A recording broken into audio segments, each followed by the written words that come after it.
ನಮಸ್ಕಾರ. ಮುಖ್ಯಾಂಶಗಳು.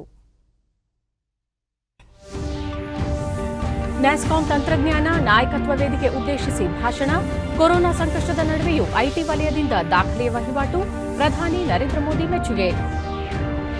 ರಾಜ್ಯದಲ್ಲಿ ಕೈಗಾರಿಕೆಗಳ ಅಭಿವೃದ್ಧಿಗೆ ಬದ್ಧ. ನೂತನ ಕೈಗಾರಿಕಾ ನೀತಿ ಜಾರಿ ಸೇರಿ ಮೂಲಸೌಕರ್ಯ ವೃದ್ಧಿಗೆ ಹಲವು ಕ್ರಮ. ಮುಖ್ಯಮಂತ್ರಿ ಬಿಎಸ್ ಯಡಿಯೂರಪ್ಪ. ಗೋ ಹತ್ಯೆ ನಿಷೇಧ ಕಾಯ್ದೆ ಜೊತೆಗೆ ಪ್ರಾಣಿ ಸಹಾಯವಾಣಿ, ಪಶು ಸಂಜೀವಿನಿ ಸೇರಿ ಹಲವು ಪೂರಕ ಯೋಜನೆ ಅನುಷ್ಠಾನಕ್ಕೆ ಕ್ರಮ. ಪ್ರಭು ಚೌಹಾಣ್. ವಿಶ್ವಸಂಸ್ಥೆಯ ಭದ್ರತಾ ಮಂಡಳಿ ಪುನಾರಚನೆ ವಿಚಾರ. ಮಾಸ್ಕೋದಲ್ಲಿ ಭಾರತ ರಷ್ಯಾ ಪ್ರಧಾನ ನಿರ್ದೇಶಕರ ಮಟ್ಟದ ಮಾತುಕತೆ.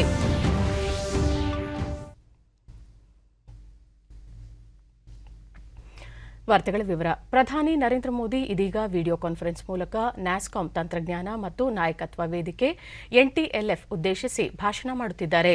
कोरोना के दौरान भारत के ज्ञान विज्ञान ಭಾರತದ ಮಾಹಿತಿ ತಂತ್ರಜ್ಞಾನ ವಲಯದ ಉದ್ದಿಮೆಗಳು ಸವಾಲಿನ ಸಮಯದಲ್ಲಿ ಅತ್ಯುತ್ತಮ ರೀತಿಯಲ್ಲಿ ಕಾರ್ಯನಿರ್ವಹಿಸುತ್ತಿವೆ ಎಂದು ಮೆಚ್ಚುಗೆ ವ್ಯಕ್ತಪಡಿಸಿದ ಅವರು, ಕೊರೋನಾ ಸಾಂಕ್ರಾಮಿಕ ಸಂದಿಗ್ಧ ಸಮಯದಲ್ಲಿ ಹಲವು ವಲಯಗಳು ಸಂಕಷ್ಟಗಳನ್ನು ಎದುರಿಸಿದವು. ಆದರೆ ಭಾರತೀಯ ಐಟಿ ಉದ್ಯಮ ದಾಖಲೆಯ ವಹಿವಾಟು ನಡೆಸುವ ಮೂಲಕ ಇಡೀ ವಿಶ್ವ ತನ್ನತ್ತ ನೋಡುವಂತೆ ಮಾಡಿದೆ ಎಂದರು. 130 ಕೋಟಿ ಭಾರತೀಯರ ಆಶೋತ್ತರವನ್ನು ಈಡೇರಿಸಲು ಖಾಸಗಿ ವಲಯದ ಸಹಭಾಗಿತ್ವ ಅತ್ಯಗತ್ಯ. ತಮ್ಮ ಸರ್ಕಾರ ಡಿಜಿಟಲ್ ಕ್ರಾಂತಿಗೆ ಒತ್ತು ನೀಡಿದ್ದು, ಆ ಮೂಲಕ ಡಿಜಿಟಲ್ ಅಂತರವನ್ನು ತಗ್ಗಿಸಲಾಗುತ್ತಿದೆ. ಅನಗತ್ಯ ನಿರ್ಬಂಧಗಳನ್ನು ತೆಗೆದುಹಾಕಿ ರಾಷ್ಟ್ರೀಯ ಡಿಜಿಟಲ್ ನೀತಿಯನ್ನು ರೂಪಿಸಲಾಗಿದೆ. ಭಾರತವನ್ನು ಜಾಗತಿಕ ಸಾಫ್ಟ್ವೇರ್ ತಾಣವನ್ನಾಗಿ ರೂಪಿಸಲು ಪ್ರತ್ಯೇಕ ನೀತಿ ಜಾರಿಗೊಳಿಸಲಾಗಿದೆ ಎಂದು ಪ್ರಧಾನಿ ಹೇಳಿದರು. 12 ಚಾಂಪಿಯನ್ ಸೇವಾ ವಲಯಗಳಿಗೆ ಹೆಚ್ಚಿನ ಒತ್ತು ನೀಡಲಾಗಿದ್ದು, ಸರ್ಕಾರ ಹಲವು ನೀತಿ ನಿರ್ಧಾರಗಳ ಮೂಲಕ ಮೂಲಸೌಕರ್ಯಗಳನ್ನು ಒದಗಿಸುವ ಕ್ರಮಗಳನ್ನು ಕೈಗೊಂಡಿದೆ ಎಂದು ಅವರು ಹೇಳಿದರು. ನಮ್ಮಲ್ಲಿ ಒಂದು ಮಾತಿದೆ, ನ ದೈನ್ಯಂ ನ ಪಲಾಯನಂ. ಸವಾಲು ಎಷ್ಟೇ ದೊಡ್ಡದಾಗಿದ್ದರೂ ನಮ್ಮನ್ನು ದುರ್ಬಲವೆಂದು ಭಾವಿಸಬಾರದು ಹಾಗೂ ಸವಾಲಿಗೆ ಹೆದರಿ ಹಿಂದೆ ಸರಿಯಬಾರದು ಎಂದು ಕೊರೋನಾ ಸಮಯದಲ್ಲಿ ಭಾರತದ ಸಾಮರ್ಥ್ಯದ ಆವಿಷ್ಕಾರವಾಯಿತು ಎಂದರು. ಹಿಂದೆ ಸಣ್ಣ ಲಸಿಕೆಗೂ ನಾವು ವಿದೇಶಗಳತ್ತ ನೋಡಬೇಕಾಗಿತ್ತು. ಇಂದು ಹಲವಾರು ದೇಶಗಳಿಗೆ ಭಾರತ ತಾನೇ ಅಭಿವೃದ್ಧಿಪಡಿಸಿರುವ ಕೊರೋನಾ ಲಸಿಕೆಯನ್ನು ಪೂರೈಸುತ್ತಿದೆ ಎಂದ ಅವರು, ಸಾಫ್ಟ್ವೇರ್ ಕ್ಷೇತ್ರ ದೇಶದ ಅಭಿವೃದ್ಧಿಯ ದೃಢ ಸ್ತಂಭವಾಗಿದೆ ಎಂದರು. आपकी क्षमताओं को देखते हुए भारत के लोगों को ये बहुत स्वाभाविक लगता है. साथियों, ऐसी स्थिति में जब हर सेक्टर कोरोना से प्रभावित था, तब भी आपने करीब 2% की ग्रोथ हासिल की.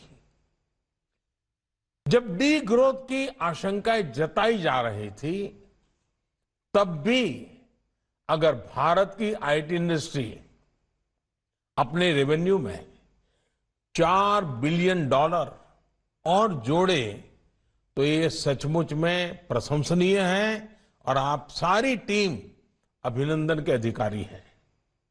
इस दौरान लाखों नए रोजगार देकर आईटी इंडस्ट्री ने सिद्ध किया है कि वो भारत के विकास का मजबूत पिलर क्यों है.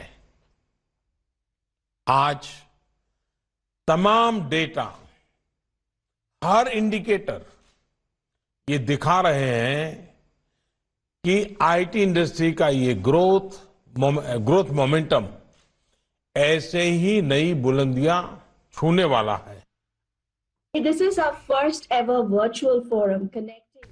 ಇದಕ್ಕೂ ಮುನ್ನ ನ್ಯಾಸ್ಕಾಂ ಮುಖ್ಯಸ್ಥೆ ದೇವ್ಜನಿ ಘೋಷ್, ವಿಪ್ರೋ ಅಧ್ಯಕ್ಷ ರಿಷದ್ ಪ್ರೇಮ್ಜಿ, ಜೆನ್ಪ್ಯಾಕ್ಟ್ ಸಿಇಒ ಹಾಗೂ ಅಧ್ಯಕ್ಷ ಟಿ ತ್ಯಾಗರಾಜನ್, ಆಕ್ಸೆಂಚರ್ ಇಂಡಿಯಾ ಮುಖ್ಯಸ್ಥೆ ರೇಖಾ ಮೆನನ್ ಹಾಗೂ ಜೋಹೋ ಕಾರ್ಪೊರೇಷನ್ ಸಿಇಒ ಶ್ರೀಧರ್ ವೆಂಬು ಅವರು ತಂತ್ರಜ್ಞಾನ ವಲಯದಲ್ಲಿ ಆಗುತ್ತಿರುವ ಬದಲಾವಣೆಗಳು ಹಾಗೂ ಬೆಳವಣಿಗೆಯ ಕುರಿತು ತಮ್ಮ ಅನಿಸಿಕೆಗಳನ್ನು ಹಂಚಿಕೊಂಡರು.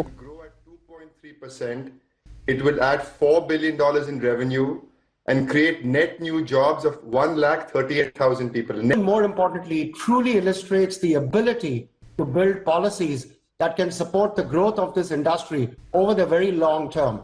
स्मॉल पॉक्स के टीके के लिए भी दूसरे देशों पर निर्भर थे. ಎನ್ಟಿಎಲ್ಎಫ್ನ 29ನೇ ಆವೃತ್ತಿ ಇದಾಗಿದ್ದು, ಇದು ತಂತ್ರಾಂಶ ಮತ್ತು ಸೇವಾ ಕಂಪನಿಗಳ ರಾಷ್ಟ್ರೀಯ ಸಂಸ್ಥೆ ನ್ಯಾಸ್ಕಾಂನ ಮಹತ್ವಾಕಾಂಕ್ಷೆ ಕಾರ್ಯಕ್ರಮವಾಗಿದೆ. ಇದರ ಘೋಷವಾಕ್ಯ ಉತ್ತಮ ಸಾಮಾನ್ಯಕ್ಕಾಗಿ ಭವಿಷ್ಯ ರೂಪಿಸುವತ್ತ ಎಂಬುದಾಗಿದೆ. ಕಾರ್ಯಕ್ರಮದಲ್ಲಿ 30 ರಾಷ್ಟ್ರಗಳ 1,600ಕ್ಕೂ ಅಧಿಕ ಪ್ರತಿನಿಧಿಗಳು ಪಾಲ್ಗೊಂಡಿದ್ದಾರೆ.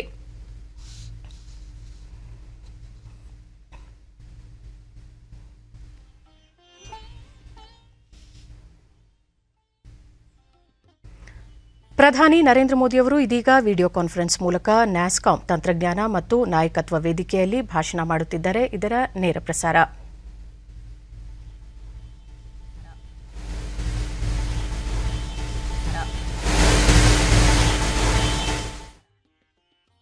आरोग्य से कैसे जुड़े, ये स्केलेटन उसकी जिंदगी बदलने का एक बहुत बड़ा रास्ता कैसे बना सकता है. ये काम अभी से आपके यहां छोटे छोटे स्टार्टअप्स ऐसे प्रोडक्ट लेकर के आए कि गांव में ऑप्टिकल फाइबर पहुंचा कि गांव की इन 10 जरूरतें पूरी हो जाएगी.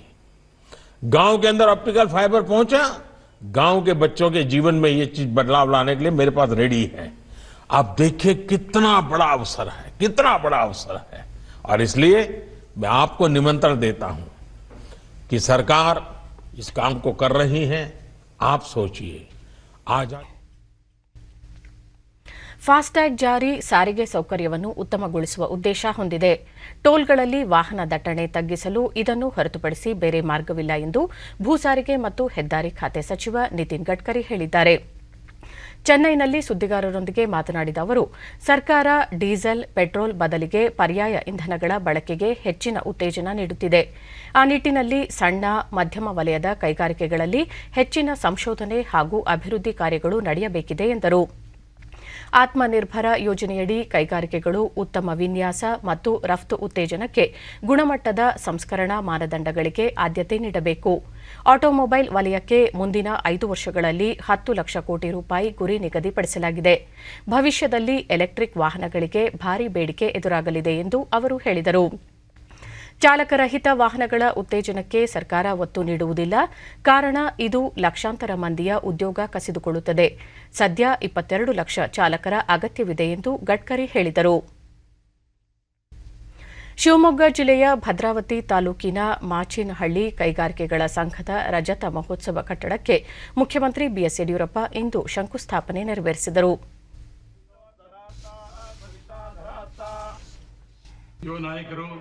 ಈ ಸಂದರ್ಭದಲ್ಲಿ ಗ್ರಾಮೀಣಾಭಿವೃದ್ಧಿ ಹಾಗೂ ಪಂಚಾಯತ್ ರಾಜ್ ಸಚಿವ ಕೆಎಸ್ ಈಶ್ವರಪ್ಪ, ಸಂಸದ ಬಿವೈ ರಾಘವೇಂದ್ರ, ಶಾಸಕ ಬಿಕೆ ಸಂಗಮೇಶ್ವರ್, ಮಾಚೇನಹಳ್ಳಿ ಕೈಗಾರಿಕಾ ಸಂಘದ ಅಧ್ಯಕ್ಷ ಎಂಎಂ ರಮೇಶ್ ಹೆಗಡೆ ಸೇರಿದಂತೆ ಹಲವರು ಉಪಸ್ಥಿತರಿದ್ದರು. ಬಳಿಕ ಯಡಿಯೂರಪ್ಪ, ರಾಜ್ಯದ ಸರ್ವತೋಮುಖ ಅಭಿವೃದ್ಧಿಗೆ ಹಾಗೂ ಉದ್ಯೋಗ ಸೃಷ್ಟಿಸುವಲ್ಲಿ ಕೈಗಾರಿಕೆಗಳು ಪ್ರಮುಖ ಪಾತ್ರ ವಹಿಸುತ್ತಿದ್ದು, ಈ ನಿಟ್ಟಿನಲ್ಲಿ ಕೈಗಾರಿಕೆಗಳ ಅಭಿವೃದ್ಧಿಗೆ ಸರ್ಕಾರ ಬದ್ಧವಾಗಿದೆ. ಅದಕ್ಕಾಗಿ ಮೂಲಸೌಕರ್ಯ ವೃದ್ಧಿಗೆ ಹೆಚ್ಚಿನ ಗಮನ ಹರಿಸಲಾಗುತ್ತಿದೆ ಎಂದರು. ಪ್ರಧಾನಮಂತ್ರಿ ಸ್ವನಿಧಿ ಯೋಜನೆಯಡಿ 2,000ಕ್ಕೂ ಹೆಚ್ಚು ಬೀದಿ ಬದಿ ವ್ಯಾಪಾರಿಗಳು ಕಿರುಸಾಲ ಪಡೆದಿದ್ದಾರೆ ಎಂದು ಅವರು ತಿಳಿಸಿದರು. ಮಾಚೇನಹಳ್ಳಿ ಕೈಗಾರಿಕಾ ಸಂಘ 3,000 ಜನರಿಗೆ ನೇರ ಹಾಗೂ 2,000 ಜನರಿಗೆ ಪರೋಕ್ಷವಾಗಿ ಉದ್ಯೋಗಾವಕಾಶ ಕಲ್ಪಿಸಿದೆ. ವಾರ್ಷಿಕ 600 ಕೋಟಿ ಹಾಗೂ 100 ಕೋಟಿ ರಫ್ತು ವಹಿವಾಟು ನಡೆಸುತ್ತಿದೆ. ಶಿವಮೊಗ್ಗ ವಿಮಾನ ನಿಲ್ದಾಣ ನಿರ್ಮಾಣ ಕಾಮಗಾರಿ 1 ವರ್ಷದಲ್ಲಿ ಪೂರ್ಣಗೊಳ್ಳಲಿದ್ದು, ಇದರಿಂದ ಕೈಗಾರಿಕೆಗಳ ಅಭಿವೃದ್ಧಿಗೆ ಸಹಕಾರಿಯಾಗಲಿದೆ ಎಂದು ಹೇಳಿದರು. ಸರ್ಕಾರ ಬದ್ಧವಾಗಿದ್ದು ಈ ನಿಟ್ಟಿನಲ್ಲಿ ನೂತನ ಕೈಗಾರಿಕಾ ನೀತಿ 2020 ಜಾರಿಗೆ ತಂದಿದೆ. ಆಟೋಮೊಬೈಲ್ ಉದ್ಯಮ ಕ್ಷೇತ್ರದಲ್ಲಿ ಶಿವಮೊಗ್ಗಕ್ಕೆ ವಿಶೇಷ ಖ್ಯಾತಿ ಪಡೆದಿದೆ. ಈಗಾಗಲೇ ನಮ್ಮ ಸಂಸತ್ ಸದಸ್ಯರು ಉಳಿದವರು ಹೇಳಿದಂತೆ ವಿಮಾನ ನಿಲ್ದಾಣದ ಕೆಲಸ 1 ವರ್ಷದಲ್ಲಿ ಮುಗಿಬೇಕು ಅಂತೇಳಿ ನಿನ್ನೆ ತಾನೇ ಅದನ್ನು ಸ್ಪಾಟ್ ಇನ್ಸ್ಪೆಕ್ಷನ್ ಮಾಡಿ ಸೂಚನೆಯನ್ನು ಕೊಟ್ಟಿದ್ದೇನೆ. ಲೈಟ್ ಲ್ಯಾಂಡಿಂಗಿಗೂ ಸಹ ನೈಟ್ ಲ್ಯಾಂಡಿಂಗಿಗೂ ಸಹ ಅವಕಾಶ ಆದರೆ ಬಹಳ ದೊಡ್ಡ ಪ್ರಮಾಣದಲ್ಲಿ ಕೈಗಾರಿಕೋದ್ಯಮಗಳು ಬಂದು ಇಲ್ಲಿ ಕೈಗಾರಿಕೆಗಳನ್ನು ಸ್ಥಾಪನೆ ಮಾಡೋಕ್ಕೆ ಅನುಕೂಲ ಆಗುತ್ತೆ. ಶಿವಮೊಗ್ಗ ಜಿಲ್ಲೆಯ ಸಮಗ್ರ ಅಭಿವೃದ್ಧಿಗೆ ಅನುಕೂಲ ಆಗುತ್ತೆ. ಜಿಲ್ಲೆಯಲ್ಲಿ ಉದ್ಯಮಗಳನ್ನ ಪ್ರಾರಂಭಿಸೋದಕ್ಕೆ ರಸ್ತೆ ಸಂಪರ್ಕ, ವಿದ್ಯುತ್, ನೀರು ಪೂರೈಕೆ ಸೇರಿದಂತೆ ಅಗತ್ಯ ಮೂಲಸೌಕರ್ಯಗಳನ್ನು ಒದಗಿಸಲಾಗಿದೆ. ಉತ್ತಮ ಮೂಲಭೂತ ಸೌಲಭ್ಯಗಳು ಹಾಗೂ ಕೈಗಾರಿಕೆಗಳಿಗೆ ಪೂರಕ ವಾತಾವರಣದಿಂದ ಹೂಡಿಕೆದಾರರು ಜಿಲ್ಲೆಯಲ್ಲಿ ಹೂಡಿಕೆ ಮುಂದಾಗುವ ವಿಶ್ವಾಸ ನನಗಿದೆ. ಸರ್ಕಾರಿ ಐಟಿಐಗಳನ್ನು ಟಾಟಾ ಟೆಕ್ನಾಲಜೀಸ್ ಸಹಯೋಗದೊಂದಿಗೆ ಜಾಗತಿಕ ಮಟ್ಟದ ಗುಣಮಟ್ಟಕ್ಕೆ ಉನ್ನತೀಕರಿಸುವ ರಾಜ್ಯ ಸರ್ಕಾರದ ಮೈಸೂರಿನ ಪಶು ಜಿಲ್ಲಾ ಆಸ್ಪತ್ರೆಯಲ್ಲಿ ನೂತನವಾಗಿ ನಿರ್ಮಾಣಗೊಂಡಿರುವ ಪಾಲಿಕ್ಲಿನಿಕ್ ಕಟ್ಟಡವನ್ನು ಪಶುಸಂಗೋಪನಾ ಸಚಿವ ಪ್ರಭು ಚವ್ಹಾಣ್ ಇಂದು ಉದ್ಘಾಟಿಸಿದರು. ಈ ವೇಳೆ ಶಾಸಕ ನಾಗೇಂದ್ರ ಸೇರಿದಂತೆ ಹಲವು ಅಧಿಕಾರಿಗಳು ಉಪಸ್ಥಿತರಿದ್ದರು.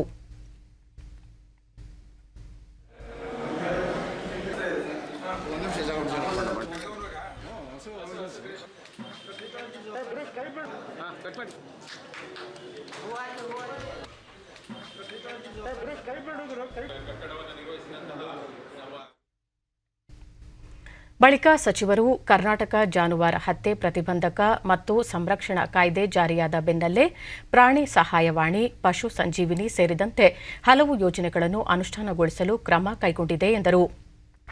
ಪಶುಗಳ ಜೀವ ರಕ್ಷಿಸಲು ಬಸವ ಸಂಜೀವಿನಿ ಯೋಜನೆಯ ಮೂಲಕ ತುರ್ತು ಚಿಕಿತ್ಸೆಗಾಗಿ ಸ್ಕ್ಯಾನರ್ ಒಳಗೊಂಡ ಆಂಬ್ಯುಲೆನ್ಸ್ಗಳ ಮೂಲಕ ರೈತರ ಮನೆ ಬಾಗಿಲಲ್ಲೇ ಜಾನುವಾರುಗಳಿಗೆ ಚಿಕಿತ್ಸೆ ನೀಡಲಾಗುವುದು.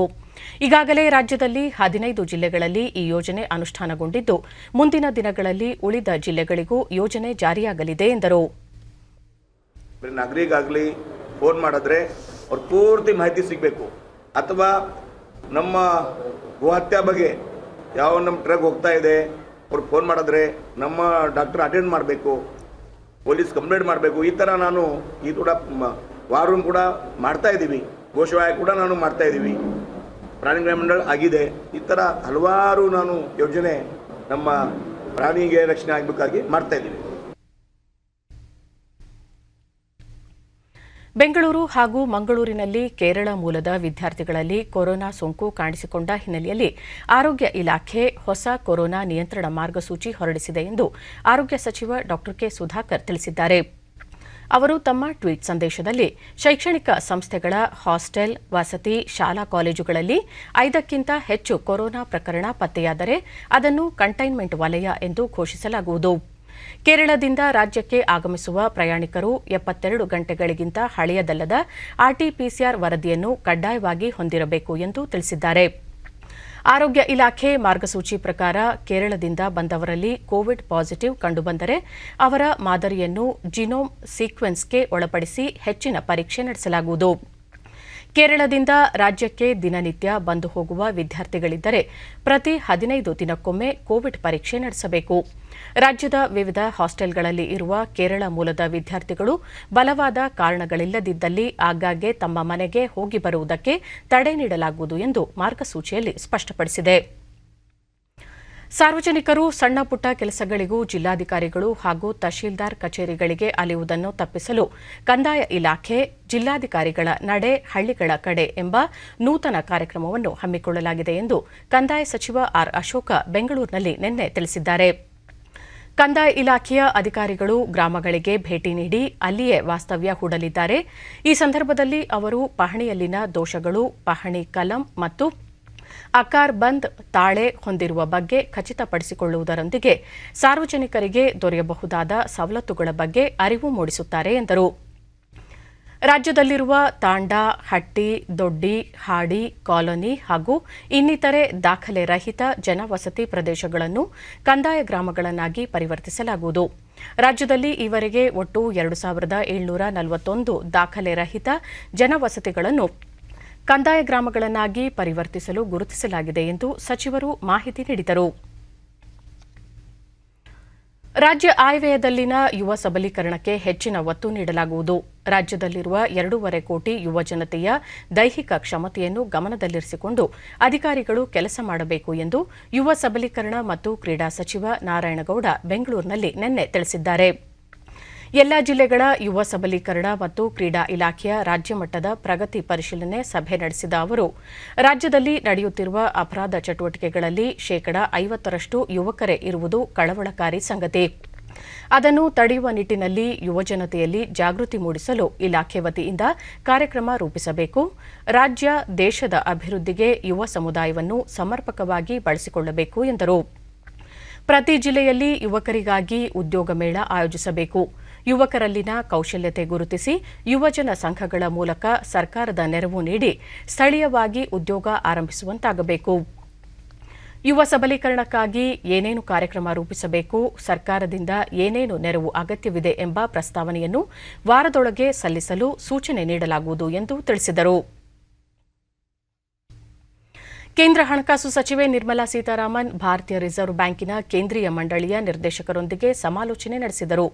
ಅವರು 2021-22ನೇ ಸಾಲಿನ ಬಜೆಟ್ನ ಹಿನ್ನೆಲೆ ಹಾಗೂ ಸರ್ಕಾರದ ಆದ್ಯತೆಗಳ ಕುರಿತು ನಿರ್ದೇಶಕರಿಗೆ ವಿವರಿಸಿದರು. ಸಮಾಲೋಚನೆ ವೇಳೆ ಆಡಳಿತ ಮಂಡಳಿ ಸದಸ್ಯರು ಸರ್ಕಾರಕ್ಕೆ ಹಲವು ಸಲಹೆಗಳನ್ನು ನೀಡಿದ್ದಾರೆ. ಈ ಮಧ್ಯೆ ಆರ್ಬಿಐ ಗವರ್ನರ್ ಶಕ್ತಿಕಾಂತ್ ದಾಸ್ ಅಧ್ಯಕ್ಷತೆಯಲ್ಲಿ ಭಾರತೀಯ ರಿಸರ್ವ್ ಬ್ಯಾಂಕಿನ 587ನೇ ಕೇಂದ್ರೀಯ ಮಂಡಳಿ ನಿರ್ದೇಶಕರ ಸಭೆ ನಡೆಯಿತು. ಸಭೆಯಲ್ಲಿ ಪ್ರಸಕ್ತ ಆರ್ಥಿಕ ಸ್ಥಿತಿಗತಿ, ಜಾಗತಿಕ ಮತ್ತು ದೇಶೀಯ ಸವಾಲುಗಳು ಹಾಗೂ ಬ್ಯಾಂಕ್ಗಳಿಗೆ ಸಂಬಂಧಿಸಿದ ದೂರುಗಳ ಇತ್ಯರ್ಥ, ಕಾರ್ಯತಂತ್ರ ಬಲವರ್ಧನೆ ಸೇರಿದಂತೆ ಹಲವು ವಿಷಯಗಳ ಕುರಿತು ಚರ್ಚೆ ನಡೆಸಲಾಯಿತು. Chennai Bengaluru green express way ಕಾಮಗಾರಿ ಇನ್ನೂ 2-3 ತಿಂಗಳಲ್ಲಿ ಆರಂಭವಾಗಲಿದೆ ಎಂದು ಕೇಂದ್ರ ರಸ್ತೆ ಸಾರಿಗೆ ಮತ್ತು ಹೆದ್ದಾರಿ ಖಾತೆ ಸಚಿವ ನಿತಿನ್ ಗಡ್ಕರಿ ಹೇಳಿದ್ದಾರೆ.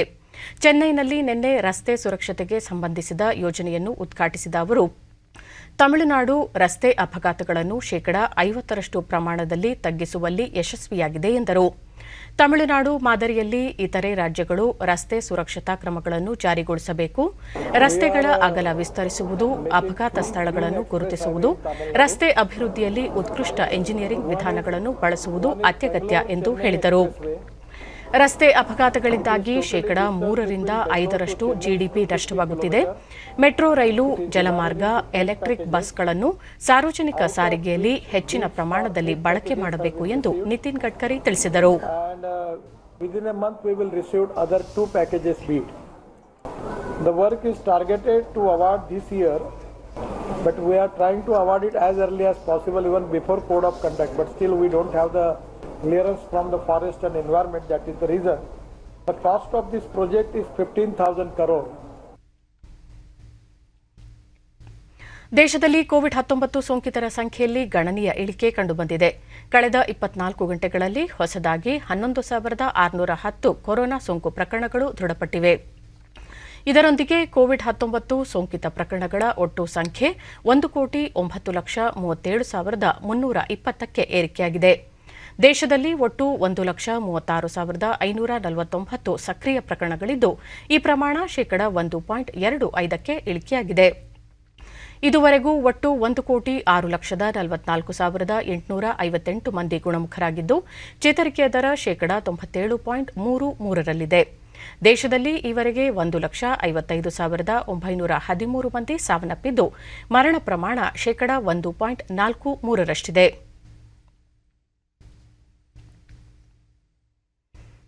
ದೇಶದಲ್ಲಿ ಈವರೆಗೆ 88,57,341 ಮಂದಿಗೆ ಕೋವಿಡ್-19 ಲಸಿಕೆ ನೀಡಲಾಗಿದೆ.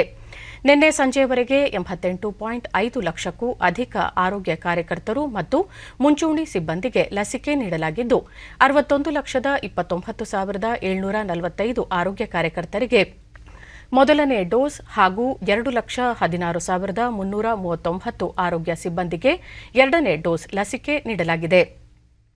ನಿನ್ನೆ ಒಂದೇ ದಿನ 1,34,691 ಮಂದಿಗೆ ಲಸಿಕೆ ನೀಡಲಾಗಿದೆ ಎಂದು ಕೇಂದ್ರ ಆರೋಗ್ಯ ಸಚಿವಾಲಯ ತಿಳಿಸಿದೆ.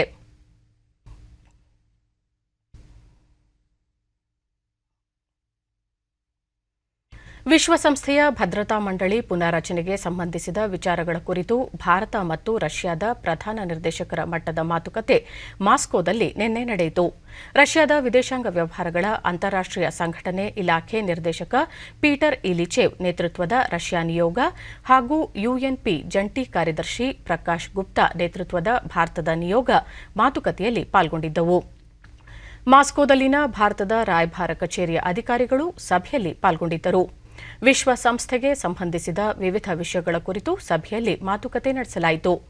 ಮುಖ್ಯವಾಗಿ ವಿಶ್ವಸಂಸ್ಥೆ ಭದ್ರತಾ ಮಂಡಳಿಯ ಪುನಾರಚನೆ ಕಾರ್ಯಸೂಚಿ ಕುರಿತು ವಿಸ್ತೃತ ಚರ್ಚೆ ನಡೆಯಿತು. ಭದ್ರತಾ ಮಂಡಳಿಯ ವಿವಿಧ ಸಮಸ್ಯೆಗಳ ಕುರಿತು ಆಪ್ತತೆಯಿಂದ ಕೆಲಸ ನಿರ್ವಹಿಸಲು ಎರಡೂ ರಾಷ್ಟ್ರಗಳು ಸಮ್ಮತಿ ಸೂಚಿಸಿದವು. ವಿದೇಶಾಂಗ ಕಾರ್ಯದರ್ಶಿ ಹರ್ಷವರ್ಧನ್ ಶ್ರಿಂಗ್ಲಾ 2 ದಿನಗಳ ರಷ್ಯಾ ಭೇಟಿಗಾಗಿ ಮಾಸ್ಕೋ ತೆರಳಿದ್ದಾರೆ. ಇಂದು ಬೆಳಗ್ಗೆ ಮಾಸ್ಕೋ ತಲುಪಿರುವ ಶ್ರಿಂಗ್ಲಾ ಭಾರತ ಹಾಗೂ ರಷ್ಯಾ ವಿದೇಶಾಂಗ ವ್ಯವಹಾರಗಳ ರಷ್ಯಾದ ಉಪ ವಿದೇಶಾಂಗ ಕಾರ್ಯದರ್ಶಿ ಮೋರ್ಗುಲೋವ್ ಅವರೊಂದಿಗೆ ಮುಂದಿನ ಸುತ್ತಿನ ಮಾತುಕತೆ ನಡೆಸಲಿದ್ದಾರೆ. ಭಾರತ ರಷ್ಯಾ ಮುಂದಿನ ದಿನಗಳಲ್ಲಿ ಇನ್ನಷ್ಟು ವಿನಿಮಯ ಒಪ್ಪಂದ ಮಾಡಿಕೊಳ್ಳಲಿವೆ. ಈ ಹಿನ್ನೆಲೆಯಲ್ಲಿ ಉಭಯ ರಾಷ್ಟ್ರಗಳ ಸಹಕಾರ ಸಂಬಂಧದ ಸಂಪೂರ್ಣ ಆಯಾಮದ ಕುರಿತು ಅವರು ಚರ್ಚೆ ನಡೆಸಲಿದ್ದಾರೆ.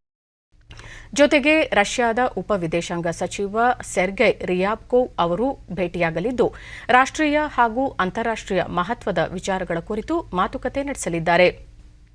ಈ ಕುರಿತು ಹರ್ಷವರ್ಧನ್ ಶ್ರಿಂಗ್ಲಾ ಕೋವಿಡ್-19 ಸಾಂಕ್ರಾಮಿಕದ ಸಮಯದಲ್ಲೂ ರಷ್ಯಾಕ್ಕೆ ಭೇಟಿ ನೀಡಿರುವುದು ಭಾರತ ಮತ್ತು ರಷ್ಯಾ ನಡುವಿನ ಸೌಹಾರ್ದ ಸಂಬಂಧವನ್ನು ಬಿಂಬಿಸುತ್ತದೆ ಎಂದು ಹೇಳಿದ್ದಾರೆ. ಇದು ಶ್ರಿಂಗ್ಲಾ ಅವರ ಈ ವರ್ಷದ ಪ್ರಥಮ ಭೇಟಿಯಾಗಿದೆ. ರಷ್ಯಾ ಮತ್ತು ಭಾರತ ನಡುವೆ ವಿಶೇಷ ಮತ್ತು ಗೌರವಾನ್ವಿತ ಸಹಭಾಗಿತ್ವದ ಸ್ಥಾನಮಾನವಿದೆ. I'm also meeting academics, media personnel, get a little bit of taste of Russian culture. And on the whole, I think we are on our way to see how we can add momentum to an already vibrant relationship, a very strong India-Russia special and privileged strategic partnership. Amazon India ಭಾರತದಲ್ಲಿ electronic ಉತ್ಪನ್ನಗಳ ಉತ್ಪಾದನೆಯನ್ನು ಆರಂಭಿಸಲಿದೆ. ಮೊದಲಿಗೆ Amazon fire TV ಸ್ಟಿಕ್ಗಳನ್ನು ಉತ್ಪಾದಿಸಲಿದೆ. ದೆಹಲಿಯಲ್ಲಿ ನಿನ್ನೆ ಕೇಂದ್ರ ಮಾಹಿತಿ ತಂತ್ರಜ್ಞಾನ ಮತ್ತು ವಿದ್ಯುನ್ಮಾನ ಖಾತೆ ಸಚಿವ ರವಿಶಂಕರ್ ಪ್ರಸಾದ್, ಅಮೆಜಾನ್ನ ಜಾಗತಿಕ ಹಿರಿಯ ಉಪಾಧ್ಯಕ್ಷ ಮತ್ತು ಭಾರತದ ಮುಖ್ಯಸ್ಥ ಅಮಿತ್ ಅಗರ್ವಾಲ್ ಅವರೊಂದಿಗೆ ವರ್ಚುವಲ್ ಸಭೆಯ ನಂತರ ಈ ಘೋಷಣೆ ಮಾಡಲಾಗಿದೆ. ರವಿಶಂಕರ್ ಪ್ರಸಾದ್ ಮಾತನಾಡಿ, ಭಾರತ ಆಕರ್ಷಕ ಹೂಡಿಕೆ ತಾಣವಾಗಿದೆ. ಮಾಹಿತಿ ತಂತ್ರಜ್ಞಾನ ಹಾಗೂ ವಿದ್ಯುನ್ಮಾನ ಉತ್ಪನ್ನಗಳ ಉತ್ಪಾದನೆಯಲ್ಲಿ ಪ್ರಮುಖ ಜಾಗತಿಕ ರಾಷ್ಟ್ರವಾಗಲಿದ್ದು, ಸರ್ಕಾರ ಉತ್ಪಾದನೆ ಆಧಾರಿತ ಪ್ರೋತ್ಸಾಹಧನ ನೀಡುತ್ತಿರುವುದರಿಂದ ಹೆಚ್ಚಿನ ಜಾಗತಿಕ ಕಂಪನಿಗಳು ಬಂಡವಾಳ ಹೂಡಿಕೆಗೆ ಮುಂದಾಗುತ್ತಿವೆ ಎಂದರು. ಅಮೆಜಾನ್ ಚೆನ್ನೈನಿಂದ ಉತ್ಪಾದನಾ ಕಾರ್ಯಾಚರಣೆ ಆರಂಭಿಸಲು ನಿರ್ಧರಿಸಿರುವುದು ಉತ್ತಮ ಬೆಳವಣಿಗೆಯಾಗಿದೆ.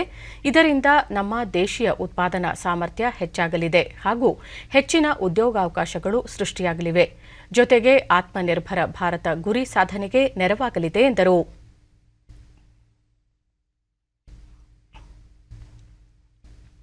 ಪ್ರಧಾನಿ ನರೇಂದ್ರ ಮೋದಿ ಇಂದು ಸಂಜೆ ವಿಡಿಯೋ ಕಾನ್ಫರೆನ್ಸ್ ಮೂಲಕ ಚೆನ್ನೈನ ತೈಲ ಮತ್ತು ಅನಿಲ ವಲಯದ ಪ್ರಮುಖ ಯೋಜನೆಗಳಿಗೆ ಶಂಕುಸ್ಥಾಪನೆ ನೆರವೇರಿಸಿ ರಾಷ್ಟ್ರಕ್ಕೆ ಸಮರ್ಪಿಸಲಿದ್ದಾರೆ. ಅವರು ರಾಮನಾಥಪುರಂ ತೂತುಕುಡಿ ನೈಸರ್ಗಿಕ ಅನಿಲ ಕೊಳವೆ ಮಾರ್ಗ ಮತ್ತು ಮನಲಿಯ ಚೆನ್ನೈ ಪೆಟ್ರೋಲಿಯಂ ನಿಗಮ ನಿಯಮಿತದ ಗ್ಯಾಸೋಲಿನ್ ಡಿಸಲ್ಫರೈಸೇಷನ್ ಘಟಕವನ್ನು ರಾಷ್ಟ್ರಕ್ಕೆ ಸಮರ್ಪಿಸುವರು. ನಾಗಪಟ್ಟಣಂನಲ್ಲಿ ಕಾವೇರಿ ಬೇಸಿನ್ ಸಂಸ್ಕರಣಾ ಘಟಕಕ್ಕೆ ಶಂಕುಸ್ಥಾಪನೆ ನೆರವೇರಿಸಲಿದ್ದಾರೆ. ಈ ಯೋಜನೆಗಳಿಂದ ಭಾರೀ ಪ್ರಮಾಣದಲ್ಲಿ ಸಾಮಾಜಿಕ ಹಾಗೂ ಆರ್ಥಿಕ ಪ್ರಯೋಜನಗಳಾಗುವುದರೊಂದಿಗೆ ದೇಶ ಊರ್ಜಾ ಆತ್ಮನಿರ್ಭರ ಭಾರತ ನಿರ್ಮಾಣ ನಿಟ್ಟಿನಲ್ಲಿ ಸಾಗಲು ಉತ್ತೇಜನ ನೀಡಲಿದೆ. ತಮಿಳುನಾಡಿನ ರಾಜ್ಯಪಾಲರು, ಮುಖ್ಯಮಂತ್ರಿ ಮತ್ತು ಕೇಂದ್ರ ಪೆಟ್ರೋಲಿಯಂ ಮತ್ತು ನೈಸರ್ಗಿಕ ಅನಿಲ ಸಚಿವರು ಕಾರ್ಯಕ್ರಮದಲ್ಲಿ ಭಾಗವಹಿಸಲಿದ್ದಾರೆ.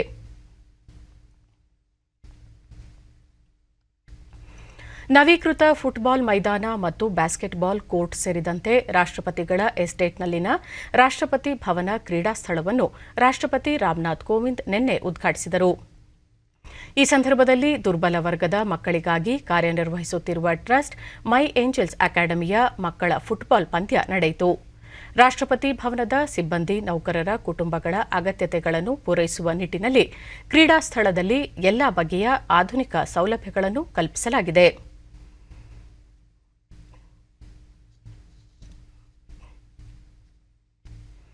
ರಾಜ್ಯಾದ್ಯಂತ ವಕ್ಫ್ ಮಂಡಳಿಗೆ ಸೇರಿದ ಕೋಟ್ಯಾಂತರ ರೂಪಾಯಿ ಮೌಲ್ಯದ ಆಸ್ತಿ ಒತ್ತುವರಿ ಪ್ರಕರಣವನ್ನು ರಾಜ್ಯ ಸರ್ಕಾರ ಈ ಕೂಡಲೇ ಸಿಬಿಐ ತನಿಖೆಗೆ ಒಪ್ಪಿಸಬೇಕು ಎಂದು ರಾಷ್ಟ್ರೀಯ ಅಲ್ಪಸಂಖ್ಯಾತರ ಆಯೋಗದ ಉಪಾಧ್ಯಕ್ಷ ಅತೀಫ್ ರಶೀದ್ ಬೆಂಗಳೂರಿನಲ್ಲಿ ನಿನ್ನೆ ತಿಳಿಸಿದ್ದಾರೆ.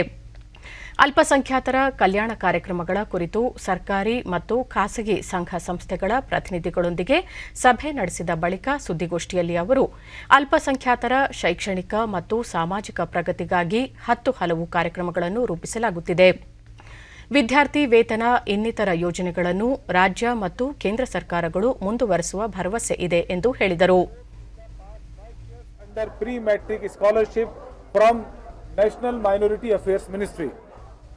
भारत सरकार under post matric scholarship 2,60,000 scholarship has been released amounting to 169 crore. 74,000 merit cum means scholarship to the tune of 188 crores has been released so far in the past 5 years. Totally 747 crores have been released under various scholarship during the past 5 years in Karnataka. Drugs ರಾಜ್ಯ ಅಲ್ಪಸಂಖ್ಯಾತರ ಆಯೋಗದ ಅಧ್ಯಕ್ಷ ಅಬ್ದುಲ್ ಅಜೀಂ ಅಲ್ಪಸಂಖ್ಯಾತರು ಹೆಚ್ಚಾಗಿರುವ ಪ್ರದೇಶಗಳಲ್ಲಿ ಮಾದಕ ವಸ್ತು ಸಾಗಣೆ ಜಾಲ ತಲೆ ಎತ್ತಿದ್ದು ಅದಕ್ಕೆ ಕಡಿವಾಣ ಹಾಕಲು ಠಾಣಾ ವ್ಯಾಪ್ತಿಯಲ್ಲಿ ಕಾನೂನಾತ್ಮಕ ಕ್ರಮಗಳ ಕುರಿತು ಚರ್ಚೆ ನಡೆಸಲಾಗಿದೆ. ಅದೇ ರೀತಿ ಸಂಘ ಸಂಸ್ಥೆಗಳ ಜೊತೆಗೂಡಿ ಜಾಗೃತಿ ಮೂಡಿಸಲಾಗುವುದು ಎಂದು ಹೇಳಿದರು. ಎಷ್ಟು ಜನ ಜೈಲಿನಲ್ಲಿದ್ದಾರೆ, ಎಷ್ಟು ಜನರಿಗೆ ಶಿಕ್ಷೆ ಆಗಿದೆ, ಇದು ವರದಿ ತಗೊಂಡು ಒಂದು ಸಲಹೆ ಕೊಟ್ಟಿದ್ದೇನೆ. ಇನ್ನು ಮುಂದಕ್ಕೆ ನಿಮ್ಗೆ ಗೊತ್ತು, ಆ ಪೊಲೀಸ್ ಸ್ಟೇಷನ್ ವ್ಯಾಪ್ತಿಯಲ್ಲಿ ಗಾಂಜಾ ಎಲ್ ಸೆಲ್ ಆಗುತ್ತೆ, ಡ್ರಗ್ಸ್ ಸೇಲ್ ಮಾಡ್ತಾರೆ. ನೀವು ಒಬ್ಬ ಪೊಲೀಸ್ ಆಫೀಸರ್ಗೆ ಜವಾಬ್ದಾರಿ ಕೊಡಬೇಕು, ಸಬ್ ಇನ್ಸ್ಪೆಕ್ಟರ್ಗೂ ಅಥವಾ ಅಲ್ಲಿ ಇರುವಂಥ ಕೆಲವು ಅಧಿಕಾರಿಗಳಿಗೆ. ಇಲ್ಲಿ ಮುಂದಕ್ಕೆ ಯಾವುದರ ಒಂದು ಕೇಸ್ ರಿಪೋರ್ಟ್ ಆದರೆ ಅದರ ಬಗ್ಗೆ ಆ ಅಧಿಕಾರಿ ಆನ್ಸರಬಲ್, ಅವನ ಮೇಲೆ ಸೂಕ್ತ ಕ್ರಮ ತೆಗೆದುಬೇಕು ಅಂತ ಈ ಕೆಲಸ ನೀವು ಮಾಡಿದ್ರೆ ಮಾತ್ರ. ಯಾಕಂತ ಹೇಳಿದ್ರೆ ಈ ಗಾಂಜಾ ಮತ್ತು ಡ್ರಗ್ಸ್ ಸೇಲಾಗುವಂಥ ಜಾಗ ಯಾವುದು ಅಂತ ಹೇಳಿದ್ರೆ ಇಲ್ಲಿ ಅಲ್ಪಸಂಖ್ಯಾತರು ಜಾಸ್ತಿ ಇದ್ರಲ್ಲೇ. ಅದರಿಂದ ನೂರಾರು ಕ್ರೈಮ್ಗಳು ಹುಟ್ಕೊಳ್ಳುತ್ತೆ. ನೀವು ಕ್ರೈಮ್ ಪ್ರಿವೆಂಟ್ ಮಾಡುವಂತ ಏನಾರ ಉದ್ದೇಶ ಇದ್ರೆ ಫಸ್ಟ್ ಇದ್ರ ಮೇಲೆ ನೀವು ಆಕ್ಷನ್ ತಗೋಬೇಕು. ಉತ್ತರಾಖಂಡದ ಹಿಮ ಪ್ರವಾಹ ದುರಂತದಲ್ಲಿ ಮೃತಪಟ್ಟವರ ಸಂಖ್ಯೆ 58ಕ್ಕೇರಿದ್ದು ರಕ್ಷಣಾ ಕಾರ್ಯಾಚರಣೆ ಮುಂದುವರೆದಿದೆ. ದುರಂತ ಪ್ರದೇಶದಲ್ಲಿ ಇನ್ನೂ 204 ಮಂದಿ ನಾಪತ್ತೆಯಾಗಿದ್ದು ರಕ್ಷಣಾ ಕಾರ್ಯಾಚರಣೆಯಲ್ಲಿ ರಾಷ್ಟ್ರೀಯ ವಿಪತ್ತು ನಿರ್ವಹಣಾ ಪಡೆ, ಇಂಡೋ ಟಿಬೇಟಿಯನ್ ಗಡಿ ಭದ್ರತಾ ಪಡೆ ಹಾಗೂ ಭಾರತೀಯ ಸೇನೆ ಪಾಲ್ಗೊಂಡಿವೆ. ತಪೋವನ ಸುರಂಗದಲ್ಲಿ ಭರ್ತಿಯಾಗಿರುವ ನೀರನ್ನು ಪಂಪ್ ಮೂಲಕ ಹೊರತೆಗೆಯುವ ಕಾರ್ಯ ಮುಂದುವರೆದಿದೆ. ಈ ಪ್ರದೇಶದ ಸುತ್ತಮುತ್ತಲ ಗ್ರಾಮಗಳಿಗೆ ರಸ್ತೆ ನಿರ್ಮಾಣ ಕಾಮಗಾರಿ ನಡೆಯುತ್ತಿದ್ದು ಜನರಿಗೆ ಅಗತ್ಯ ವಸ್ತುಗಳನ್ನು ಪೂರೈಸಲಾಗುತ್ತಿದೆ. ಇದೇ 7ರಂದು ಉತ್ತರಾಖಂಡದ ಚಮೋಲಿ ಜಿಲ್ಲೆಯಲ್ಲಿ ಹಿಮ ಪ್ರವಾಹದಿಂದ ಹಲವು ಗ್ರಾಮಗಳು ತಪೋವನ ಸುರಂಗ ಯೋಜನೆ ಪ್ರದೇಶಗಳಲ್ಲಿ ತೀವ್ರ ಪ್ರವಾಹ ಉಂಟಾಗಿತ್ತು.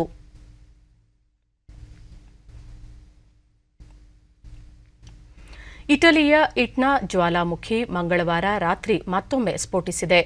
100 ಮೀಟರ್ ಎತ್ತರಕ್ಕೆ ಬೂದಿ ಮತ್ತು ಹೊಗೆ ಚಿಮ್ಮಿರುವ ವಿಡಿಯೋಗಳನ್ನು ಸ್ಥಳೀಯ ನಿವಾಸಿಗಳು ಸಾಮಾಜಿಕ ಜಾಲತಾಣದಲ್ಲಿ ಹಂಚಿಕೊಂಡಿದ್ದಾರೆ. ಇಟ್ನಾ ಪರ್ವತ ಸುಮಾರು 11,000 ಅಡಿ ಎತ್ತರವಿದ್ದು ಇದರಿಂದ ಜ್ವಾಲಾಮುಖಿ ಲಾವಾರಸ ಹೊರಹೊಮ್ಮಿದೆ. ಮೌಂಟ್ ಇಟ್ನಾ ಯುರೋಪ್ನ ಅತ್ಯಂತ ಕ್ರಿಯಾಶೀಲ ಜ್ವಾಲಾಮುಖಿಯಾಗಿದ್ದು ಇದೇ ತಿಂಗಳ 3ರಂದು ಸ್ಫೋಟಿಸಿತ್ತು.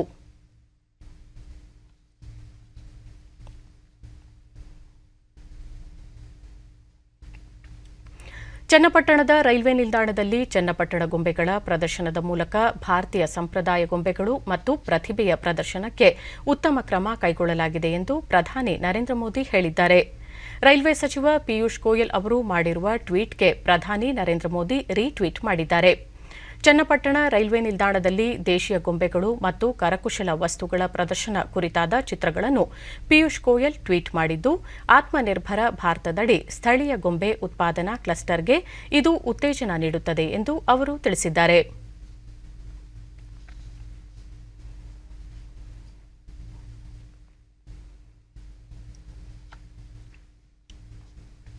ಕೊನೆಯಲ್ಲಿ ಮತ್ತೊಮ್ಮೆ ಮುಖ್ಯಾಂಶಗಳು. ನ್ಯಾಸ್ಕಾಂ ತಂತ್ರಜ್ಞಾನ ನಾಯಕತ್ವ ವೇದಿಕೆ ಉದ್ದೇಶಿಸಿ ಭಾಷಣ. ಕೊರೋನಾ ಸಂಕಷ್ಟದ ನಡುವೆಯೂ ಐಟಿ ವಲಯದಿಂದ ದಾಖಲೆಯ ವಹಿವಾಟು, ಪ್ರಧಾನಿ ನರೇಂದ್ರ ಮೋದಿ ಮೆಚ್ಚುಗೆ. ರಾಜ್ಯದಲ್ಲಿ ಕೈಗಾರಿಕೆಗಳ ಅಭಿವೃದ್ಧಿಗೆ ಬದ್ಧ, ನೂತನ ಕೈಗಾರಿಕಾ ನೀತಿ ಜಾರಿ ಸೇರಿ ಮೂಲಸೌಕರ್ಯ ವೃದ್ಧಿಗೆ ಹಲವು ಕ್ರಮ, ಮುಖ್ಯಮಂತ್ರಿ ಬಿಎಸ್ ಯಡಿಯೂರಪ್ಪ. ಗೋಹತ್ಯೆ ನಿಷೇಧ ಕಾಯ್ದೆಯ ಜೊತೆಗೆ ಪ್ರಾಣಿ ಸಹಾಯವಾಣಿ, ಪಶು ಸಂಜೀವಿನಿ ಸೇರಿ ಹಲವು ಪೂರಕ ಯೋಜನೆ ಅನುಷ್ಠಾನಕ್ಕೆ ಕ್ರಮ, ಪ್ರಭು ಚೌಹಾಣ್. ವಿಶ್ವಸಂಸ್ಥೆಯ ಭದ್ರತಾ ಮಂಡಳಿ ಪುನಾರಚನೆ ವಿಚಾರ, ಮಾಸ್ಕೋದಲ್ಲಿ ಭಾರತ ರಷ್ಯಾ ಪ್ರಧಾನ ನಿರ್ದೇಶಕರ ಮಟ್ಟದ ಮಾತುಕತೆ. ನಮ್ಮ ವಾರ್ತಾ ಪ್ರಸಾರವನ್ನು ನೀವು ಡಿಡಿ ಚಂದನ ನ್ಯೂಸ್ ಯೂಟ್ಯೂಬ್ ಚಾನೆಲ್ನಲ್ಲೂ ವೀಕ್ಷಿಸಬಹುದು. ನಮ್ಮ ಮುಂದಿನ ವಾರ್ತಾ ಪ್ರಸಾರ ಸಂಜೆ 4:30 ಡಿಡಿ ಚಂದನದಲ್ಲಿ. ನಮಸ್ಕಾರ.